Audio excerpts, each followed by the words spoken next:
இந்த சாத்தானுடைய ராஜ்யம் அழிக்கப்பட்டால்தான், அவனுடைய அதிகாரங்கள் பிடுங்கப்பட்டால்தான், அவனுடைய வல்லமைகள் எல்லாம் பரிகசிக்கப்பட்டால்தான் தேவனுடைய ராஜ்யம் வர முடியாது. கொண்டு வருவதற்குத்தான் கர்த்தர் நம்மை வைத்திருக்கிறார்.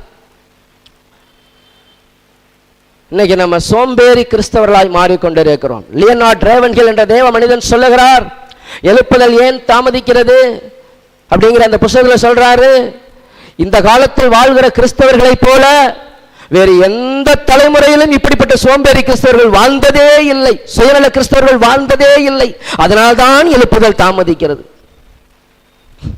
நம்மால் அதுக்கு ஒரு வசனம் வச்சிருப்பாப்ல, தாமதிக்கிறார் என்று சிலர் எண்ணுகிறபடி தேவன் தமது வாக்கு தத்தத்தை குறித்து தாமதமா இல்லை, எல்லோரும் ரட்சிக்கப்பட வேண்டும் என்று நீடி. எப்படி ரட்சிக்கப்படுவார்? 1 தீமோத்தேயு 2வது அதிகாரம் 1-4 வரைக்கும் அவர் சித்தம், அவருடைய சித்தம் அதுதான். 1 தீமோத்தேயு 2வது அதிகாரத்தின் 4வது வசனத்திலே அவருடைய சித்தம் என்ன? எல்லா மனுஷரும் ரட்சிக்கப்படணும், சத்தியத்தை அறியணும், அதான் சித்தம். ஆனா அந்த சித்தம் நிறைவேறணும்னா தன் முழங்கால்களை முடக்குகிறவன் எழும்ப வேண்டும், தன் கண்ணீரை சிந்துகிறவன் எழும்ப வேண்டும், சாத்தானுடைய சேனையை பகிஷ்கரிக்கிறவன் நிர்மூலமாக்குகிறவன் எழும்ப வேண்டும், கோலியாத்துகள் வீழ்த்தப்படாமல், பெலிஸ்தியர்கள் தோற்கடிக்கப்படாமல் இஸ்ரவேலர்கள் மீட்கப்படுவது சாத்தியமற்றது. தேவனுடைய வல்லமையை வெளிப்படுத்துகிற தாவீதுகள் வேண்டும், வைராக்கியம் கொண்டவர்கள் வேண்டும். இன்னைக்கு தேவன் தேடிக்கொண்டிருக்கிறார். எங்கே? பவுல் சொல்லுகிறார், எபேசு பட்டணம் டயானா என்ற அந்த சிலையை வணங்கி அது வானத்திலிருந்து விழுந்தது என்று நம்பி அந்த ஜனங்கள் எல்லாம் வஞ்சிக்கப்பட்டு அதை வைத்து ஏராளமான மந்திரவாதங்களை பண்ணி அதன் மூலமாய் மக்களை எல்லாம் வசியப்படுத்தி எபேசு பட்டணத்தையே தன் வசப்படுத்தி வைத்திருந்த அந்த இடத்திலே போய் எபேசு பட்டணத்திலே பவுல் காரியங்களை நிகழ்த்துவதற்கு காரணம் என்ன?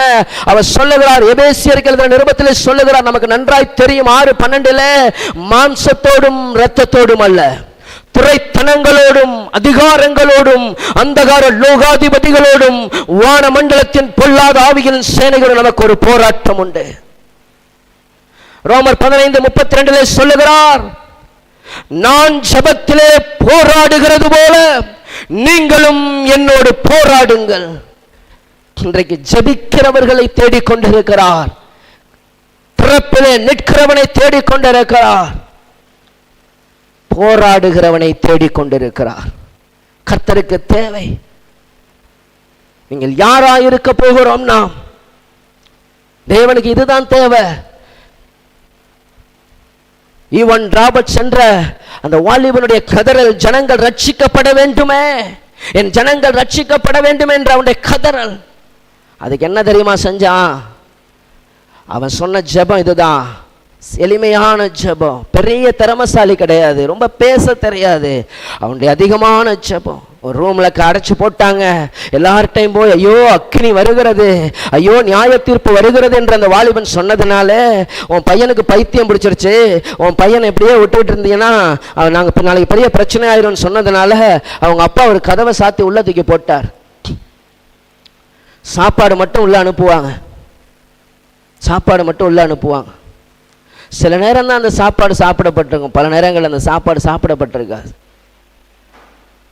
கன்னங்களில் கண்ணீர் வடிய கதறிக்கொண்டே இருந்தான். இந்த ஜனங்கள் ரட்சிக்கப்பட வேண்டுமே, ஜனங்கள் ரட்சிக்கப்பட வேண்டுமே. அது அவன் சொன்ன காரியம் முதலாவது என்ன தெரியுமா? பென்மி ஓ லார்ட், என்னை வளையும் ஆண்டவரே. இன்னைக்கு நம்மளால வளைக்க முடியல. Come out your comfort zone, உங்களுடைய சொகுசு எல்லையில இருந்து கொஞ்சம் வெளியே வாங்க, உங்களுடைய சோபஸ்டிக் லைஃப்ல இருந்து கொஞ்சம் வெளியே வாங்க, கொஞ்சம் தேவனுடைய கண்ணீரை பாருங்க. கோழி தன் குஞ்சுகளை கூட்டி சேர்த்துக் கொள்ளும் வண்ணமாய் எத்தனையோ தரம் நான் உன்னை கூட்டி சேர்த்துக் கொள்ள மனதாயிருந்தேன், உங்களுக்கோ மனதில்லாமல் போயிட்டு என்று பட்டணத்தை பார்த்து கண்ணீர் வடித்தார். தேவனுடைய இருதயம் நமக்கு இல்லாததுதான் இன்னைக்கு பிரச்சனை. ஆண்டவரே அதுக்கு என்ன வளையுங்க, ஆண்டவரே அதுக்கு என்ன வளையுங்க. இன்னைக்கு நாம எல்லாருமே பிரச்சனையோட தான் இருக்கோம்.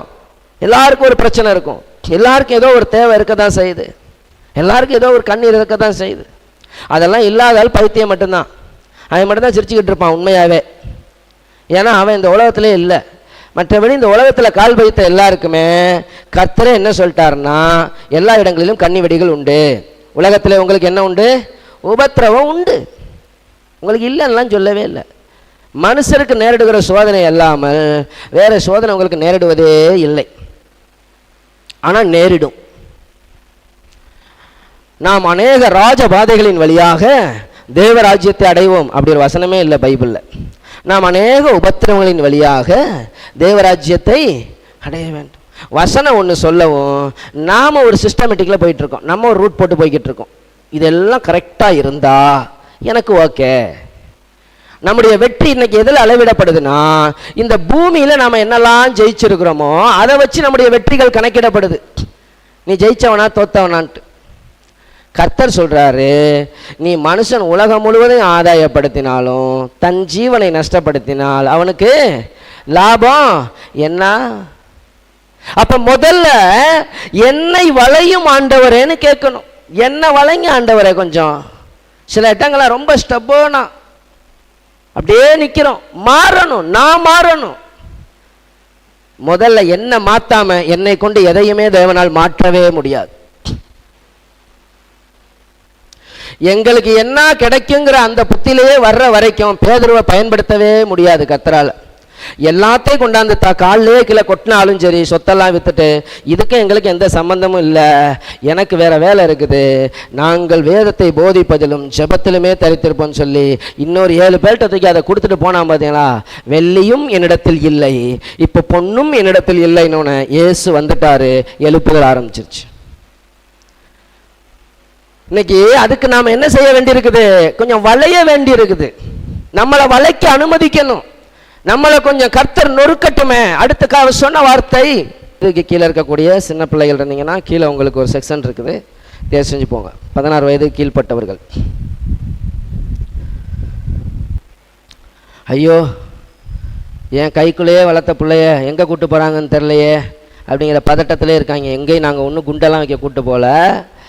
சிறு பிள்ளைகளிடத்தில் வருகிறதுக்கு இடம் கொடுங்கள், அவர்களை தடை பண்ணாதிருங்கள், பரலோக ராஜ்யம் அப்படிப்பட்டவர்களுடைய. அவர்கள் இந்த அபிஷேகத்துக்கு முன்குறிக்கப்பட்ட முதல் தலைமுறை. கடைசி நாட்களில் மாம்சமான யாவர் மேல நான் ஆவியை ஊற்றுவேன். முதல்ல யாரு சொல்லுங்க?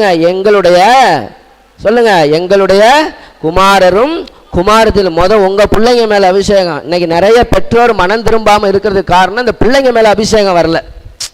பிள்ளைங்க மேல அபிஷேகம் வந்துருச்சுனால ஆட்டோமேட்டிக்கா பெற்றோர் மனம் திரும்புவாங்க. எங்களுடைய ஊழியத்தில் நாங்க கண்ட சாட்சிகள் இருக்கு, ஏராளம் இருக்கு. அவங்க பிள்ளைங்க மேல போடுற அபிஷேகம் அந்த வீட்டில் அக்கினியை பற்ற வைக்கும். அதனால அந்த பிள்ளைகள் அந்த அக்கினிக்கான ஆயத்தத்துக்கு தான் கூட்டு போயிருக்காங்க. நாளைய தினத்துல தேவனுடைய ஆவியானவர் இங்கு பலத்த அக்கினியோடு அவர் இறங்கி வருகிற பொழுது ஒரு பெரிய சேனைகள் எழும்புகிறது நீங்கள் பார்ப்பீர்கள். அன்றைக்கு அதுக்கு தான் அவங்களை ஆயத்தத்தை கூட்டு போயிருக்காங்க. சரி, உங்க விஷயத்துக்கு வருவோம். முதல்ல என்ன செய்யணும்? கர்த்தர்ட்ட கேட்கணும், ஆண்டவரை என்ன செய்யுங்க, வளைங்க ஆண்டவரை, உங்களுக்கு ஏற்ற மாதிரி கொஞ்சம் ஃப்ளெக்சிபிளா மாத்துங்க. என்ன சொல்லுவாரு? அதுக்கு என்னவா மாறணும்னா ஒரு பழமொழி நமக்கு சொல்லுவாங்க, 5ல். அதுதான் இப்ப நமக்கு பிரச்சனையே. இந்த ரட்சிக்கப்பட்ட புதுசு இருக்கும், எல்லாருக்கும் ஒரு எக்ஸ்பீரியன்ஸ் இருக்கும்.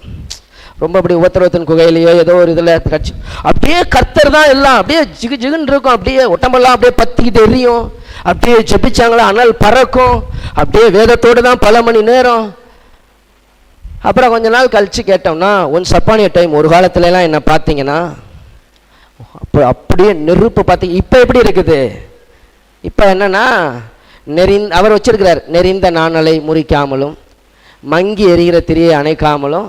ஏதோ அவர் என்னதான் செய்யறது அப்படின்னு சிலதை இந்த டீச்சர்ஸ் மாதிரி என்ன பண்ணுவாங்க, கேட்டகரியா பிரிப்பாங்க. பிரித்து சிலதை ஒன்றுமே செய்ய முடியாது, அவங்களுக்கே தெரியும் ஒன்றுமே அதை செய்ய முடியாது அப்படின்னு சொல்லி. சில அசைக்கப்பட முடியாத பாறைகள் இருக்கும், அதையெல்லாம் கொண்டு பின்னாடி உட்கார வச்சுருவாங்க. அதெல்லாம் கொண்டு பின்னாடி உட்கார வச்சு அதுவும் இருந்து ஏதாவது ஒன்று நடந்து ஒரு ஜஸ்ட்லையாவது பாஸ் ஆகி எங்கே வந்துடாதா, ஒரு ரிசல்ட்டுக்காவது ஒரு பர்சன்டேஜுக்கு வந்து சேரட்டுமேன்னு சொல்லி அதையும் உள்ளே வச்சுருப்பாங்க. அந்த மாதிரி சில பரிதாபமான நிலைமை. ஆனால் பேசுகிறதெல்லாம், அப்பா ஒரு காலத்தில் நாங்கள்லாம் ஓடினதை பார்த்தீங்கன்னா அப்போன்னா அன்னைக்கு ஏசு என்ன ஆக்டிவாக இருந்தார், இன்னைக்கு இன்னும் ஆக்டிவாக மாறிட்டார்.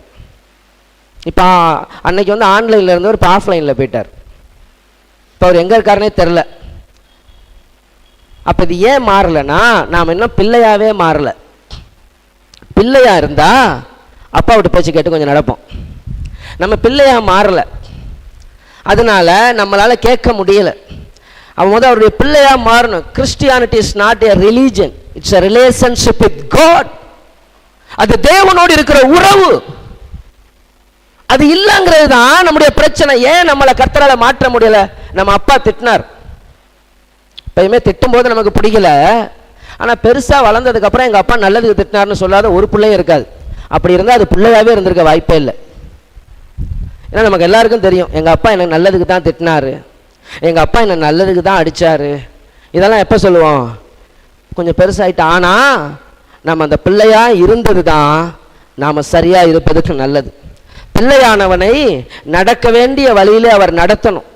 அப்போ பிள்ளை ஒரு அப்பாங்கிற ஒரு உறவுக்குள்ளே இருக்கணும். நாம் அப்பாவும் பிள்ளையும் ஒரு வீட்டுக்குள்ள ரெகுலராக சந்திச்சுக்குவாங்களா? சந்திச்சுக்குவாங்கல்ல? ரெகுலராக பேசுவாங்கல்ல? எத்தனை பேர் உங்கள் அப்பாவை ரெகுலராக பார்க்குறீங்க?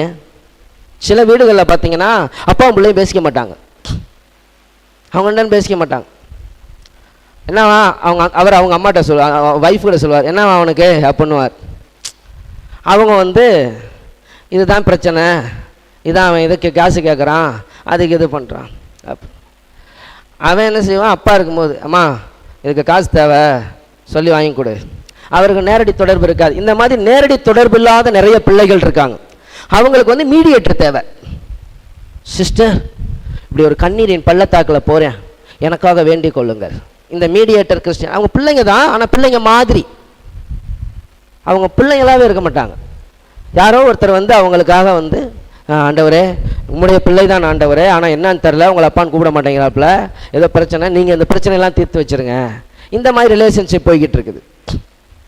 சொந்த முழங்கால முடக்காமலே சோம்பேறிகள் நிறைய பெருகிருச்சு. எங்களுக்காக வேண்டிக் கொள்ளுங்கள், உங்களுக்காக பிரார்த்தனை. இங்கே பிரார்த்தனையே கிடையாது. நீங்கள் யாரும் ரொம்ப ஐயோ நம்ம கஷ்டத்துக்கெல்லாம் ஜெபிச்சிருவாரான்னு எதிர்பார்க்காதீங்க. கடைசி ஒரு 5 நிமிஷம் வேணால் ஜெபம் பண்ணலாம், அவ்வளோதான். எப்போ? 3வது நாள் கடைசியில்.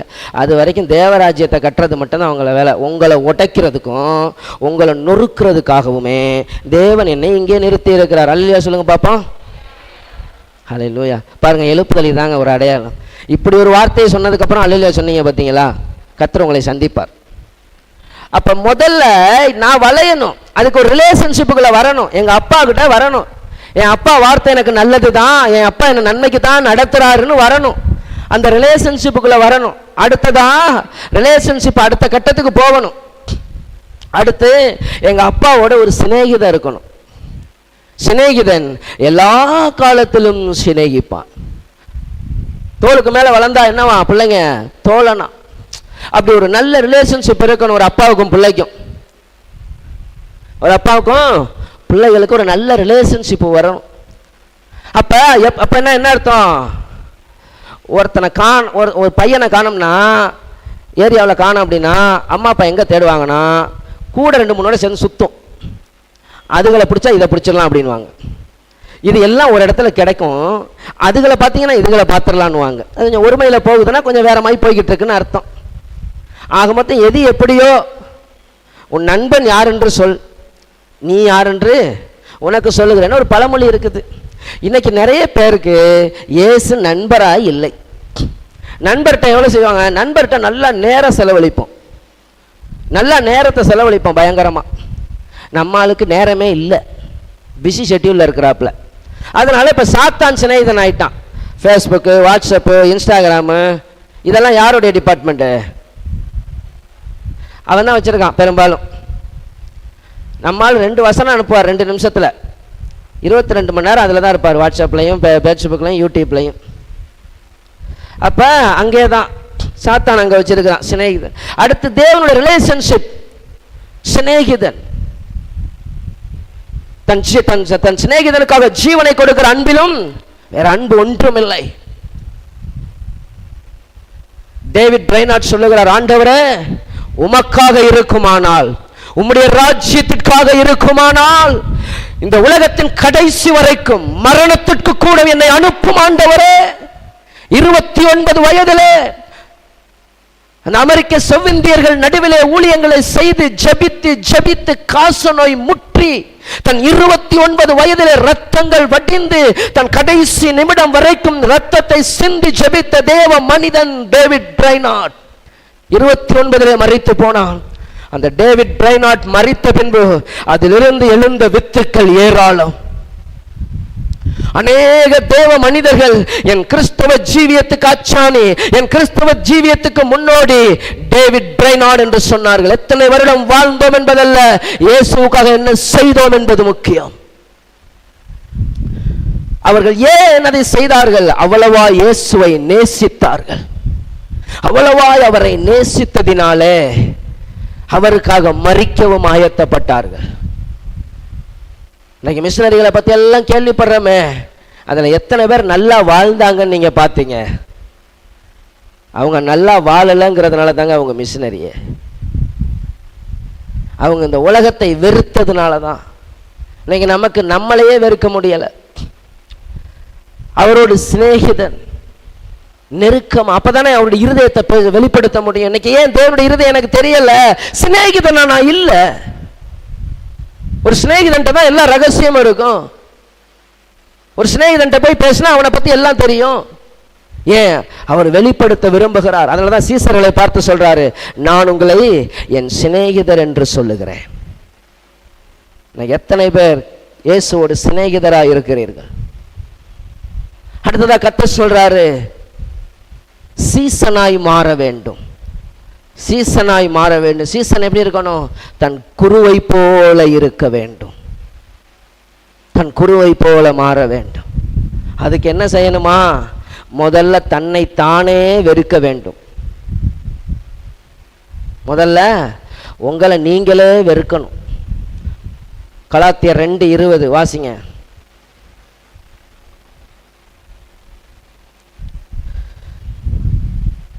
கிறிஸ்துவுடனே கூட சிலுவையில் அறையப்பட்டேன், ஆயினும் பிழைத்திருக்கிறேன். இனி நான் அல்ல, கிறிஸ்துவே எனக்குள் பிழைத்திருக்கிறார்.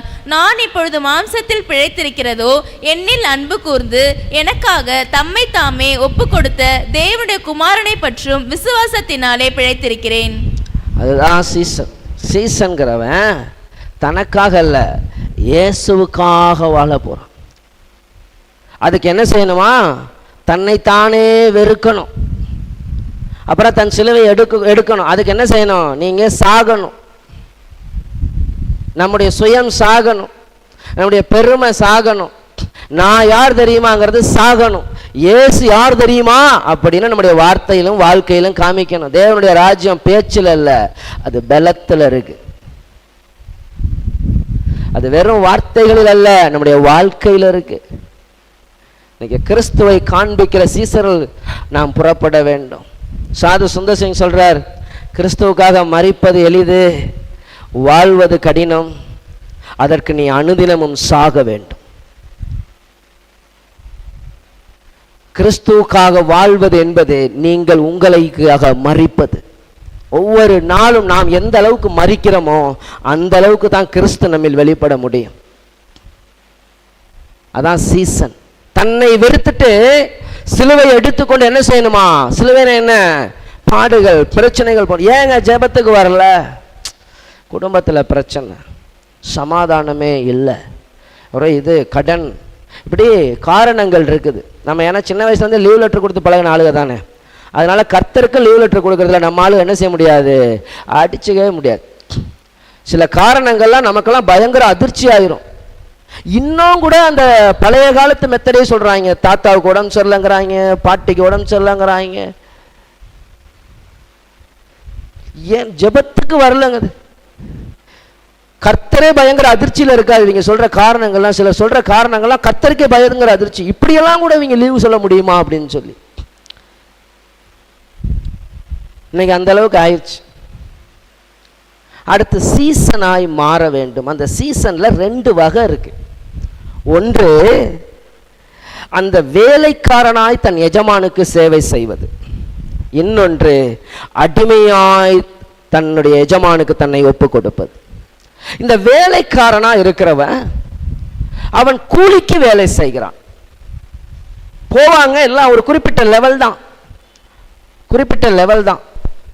என்ன அப்படின்னா கர்த்தருக்காகவும் ஓடுவாங்க, கொஞ்சம் தங்களுக்காகவும் ஓடுவாங்க.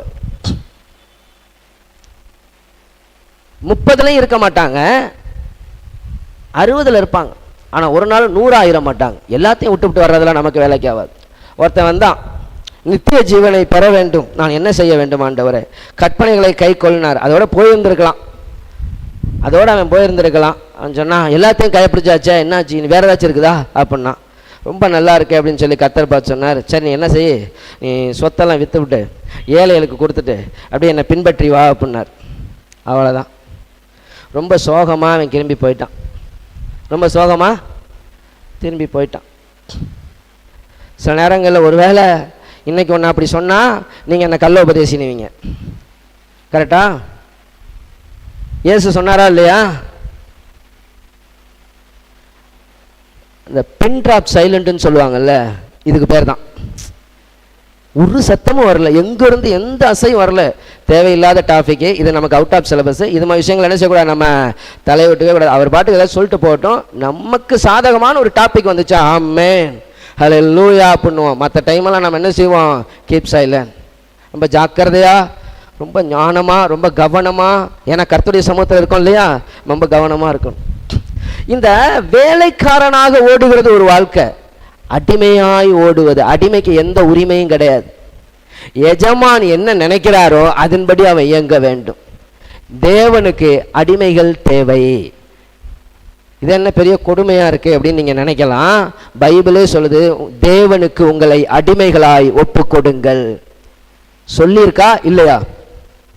அது பைபிள்ல தான் இருக்கு. நிச்சயமாகவே நான் உன்னை ஆசீர்வதிக்கவே ஆசீர்வதித்து உன்னை பெருகவே பெருக பண்ணுவேன். இது பைபிள்ல இருக்கு. கரெக்டா?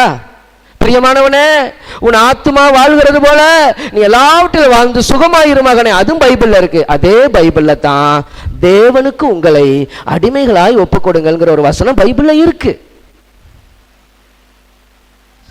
இருக்கலாம், ஒருவேளை இருந்திருக்கலாம், நாங்க அதை கவனிக்காம போயிருக்கலாம் அப்படின்னு நீங்க சொல்லலாம். நீங்க என்ன பண்றீங்கன்னா அதை தேடி கண்டுபிடிச்சிருங்க. அது பைபிள்ல இருக்கு. என்ன அது? அடிமையா ஒப்பு கொடுக்கணும். அந்த ஆட்களை தான் தேடிக்கிட்டு இருக்கிறார் கர்த்தர். அவர்களை கொண்டுதான் அவருடைய ராஜ்யத்தை கட்ட முடியும். அதான் பவுல்.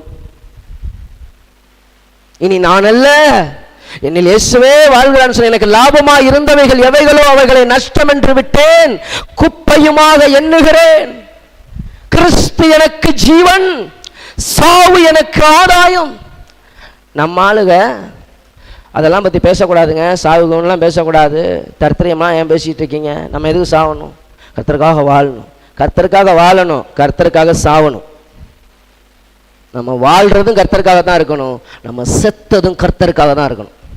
ஏன் செத்தேனே தெரியாமல் போஸ்ட்டை மட்டும் அடிச்சு ஒட்டிடக்கூடாது. நல்ல போராட்டத்தை போராடினேன். அந்த மனுஷன் தன் வாழ்க்கையில் எல்லாத்தையும் இழந்து எல்லாவற்றையும் விட்டு துக்கத்திலும் வேதனையிலும் கண்ணீரிலும் நிர்வாணத்திலும் நாச மோசங்களும் பட்டயங்களும் எல்லாவற்றையும் நடுவில் தேவராஜ்யத்தை கட்டிட்டு அந்த மனுஷன் சொல்றார், கடைசி நாட்களிலே தன் மரண நாட்களுக்கு சில காலங்களுக்கு சில நாட்களுக்கு முன்பதாக எழுதின நிருபந்தான் 2 தீமோத்தேயு. அதன் பின்பதாக கழுத்து வெட்டப்பட்டு மரித்து போனான் பவுல் நீரோ மன்னனுடைய நாட்களிலே. சொல்றார், தன் கடைசி நாட்கள்ல நான் பானபலியாய் வார்க்கப்பட்டு போகிறேன், நல்ல போராட்டத்தை போராடினேன், ஓட்டத்தை முடித்தேன், விசுவாசத்தை நான் காத்துக்கொண்டேன். இது முதல் நீதியின் கிரீடம் எனக்காக வைக்கப்பட்டிருக்கிறது. எனக்கு மாத்திரமல்ல, அவருடைய பிரசன்னமாகுதலை எதிர்பார்த்திருக்கிற ஒவ்வொருவருக்காகவும் அது வைக்கப்பட்டது. சவால் விட்டு நம்மையும் அந்த சவாலுக்கு அழைத்தவராகவே அவர் கடந்து சென்றார். இன்னைக்கு போனது வந்தது எல்லாம் சும்மா வாழ்ந்தது. இங்கிலீஷ் வெறும் கிறிஸ்டின் பேர் வச்சாலே போதும், உடனே பண்ணதான் கண்ணீர் அஞ்சலி, நல்ல போராட்டத்தை போராடினேன். விசாரிச்சு பார்த்தோம்னா பவுலே பாவம், அவ்வளோ பரிதாபமாக இருக்குது, சம்மந்தமே இல்லை.